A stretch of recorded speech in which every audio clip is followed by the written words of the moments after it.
So, Christmas time is coming up, and for many exchange students, that means homesickness.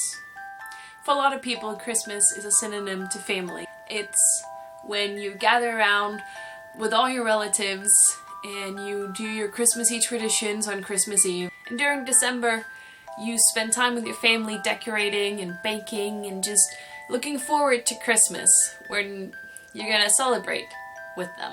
So naturally, being away from your family and all these traditions that you normally have with them will lead to some homesickness. I also experienced this when I was away, and I have gathered some tips to hopefully help you conquer that homesickness and get through the month as best as you can. So the first thing you should do is just sit down and tell yourself that Christmas this year is not going to be the same.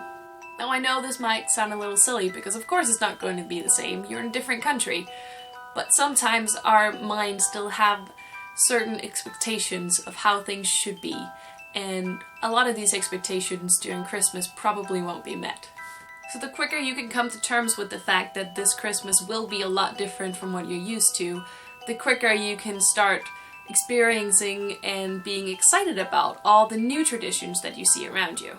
Now, an exchange here is all about learning and experiencing new cultural things, but you don't necessarily have to be the only one learning.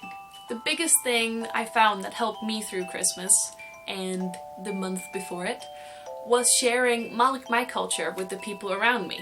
For example, in Denmark, we normally braid Christmas hearts out of paper, and since my host family had craft days, I shared this tradition with them, and I taught my host sisters how to braid hearts.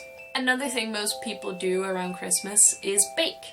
And once again, the cookies you're used to baking probably aren't going to be the same cookies as the family you're with are going to be baking. So why not take this time to share some recipes with them?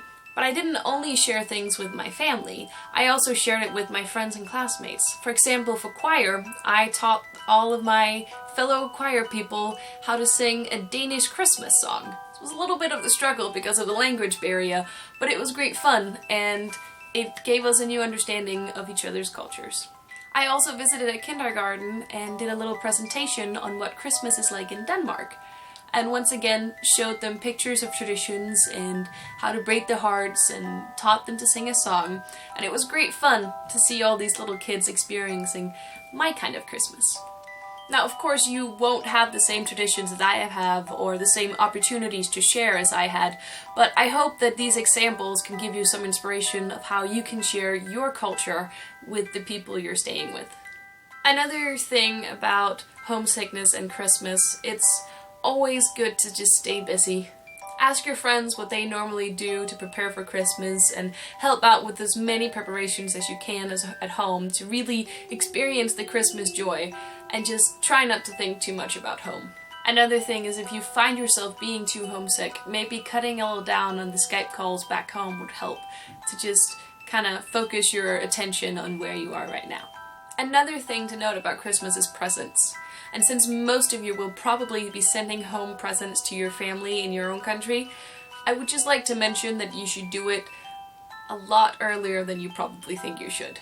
I'm filming this on November 25th, and honestly, you should probably be sending home presents within the next week or so if you haven't already done so. Most postal offices will be crazy busy around Christmas time, so it's best to get a head start to make sure everything arrives in time. Alright, so this was just a little video on some tips and inspirations for how to get through the Christmas month, which is dreaded by all exchange students, and hopefully you found this helpful in some kind of way. I've also gotten quite a lot of comments with questions on my last exchange student video, so I will be doing a frequently asked question thing where I answer those. So if you have any more questions for me, please leave them in the comments below and I will answer them in that video, which will probably be up sometime early January. I also currently have 3 more videos planned about exchange things and tips, so if you want to watch those when they come out, you should stay tuned,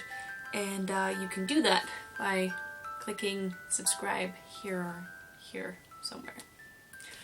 So yeah, stay tuned if you want to see those. They'll be up sometime during the first half of next year. Anyway, thank you so much for watching, and I hope I will see you next time. So until then, bye!